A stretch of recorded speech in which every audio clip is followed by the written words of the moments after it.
Bonsoir chez vous. Et si on faisait autrement? Et si le tout doucement était notre marque de fabrique à l'échelon international?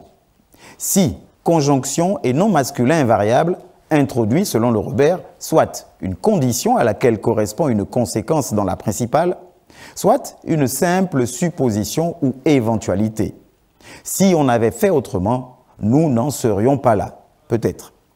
L'adverbe doucement, lui, évoque, selon le Robert, une façon de faire, sans grande perte d'énergie, sans hâte et surtout sans violence. Exemple, frapper doucement à la porte.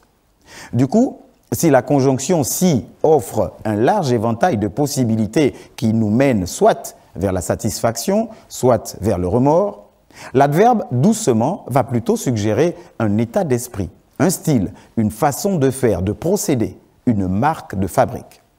C'est effectivement sans forcément les mêmes fracas qu'outre-frontières qu'est survenu le 30 août 2023. C'est tout doucement que s'est fait le coup dit de la libération. Pas un coup de feu tiré sur qui que ce soit. Les adeptes de la chasse, en gros, ont d'ailleurs coutume de dire que parfois les armes font fuir le gibier. Qu'à bien des égards, le silence du piège artisanal est bien plus efficace et surprendrait plus d'un quant à l'envergure du gibier susceptible d'être pris dans les mailles. C'est tout doucement, sans forcément les mêmes fracas, que petit à petit, les choses se dessinent. On avance, conscient que le bruit, à bien des égards, fait fuir, à défaut de susciter une réaction tout aussi vive, sinon plus. Sur les deux types d'armes disponibles et nécessaires pour se positionner, la silencieuse est l'option du Gabon. Celle qui fait le bruit ne compte pas parmi les options proposées par la notice, du moins pas encore. Car à chacun son style, tous les serpents ne rentrent pas de la même manière dans leur tanière. De même que les arguments d'attaque, comme d'autodéfense, dépendent de la nature de chaque espèce.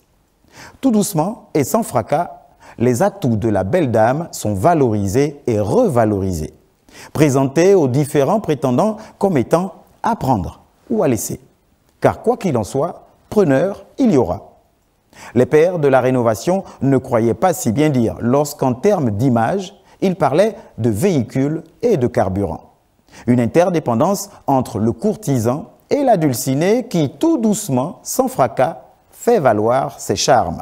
Résultat, tout doucement, sans fracas, dans le domaine halieutique, le secteur pêche, une renégociation se prépare. De même, avec l'interdiction annoncée d'exportation de manganèse brut d'ici à 2029, c'est tout un secteur actif de notre économie qui, tout doucement, se redessine. Au point où, pour les plus réalistes, remords et regrets prennent place au nom du « si » à tous les niveaux. Et si on avait osé plutôt renégocier? Et si, depuis belle lurette, nous avions tenu mordicus face à l'ampleur de notre plus-value?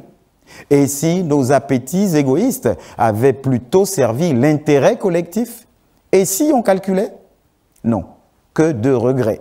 Si on passait le temps à calculer en regardant derrière, un torticolis nous prendrait assurément. Mieux, avançons seulement, tout doucement, sans fracas, mais conscients que face à la beauté de la femme et ses atouts, l'histoire ne laisse pas le choix aux prétendants, quels qu'ils soient. Bonsoir chez vous.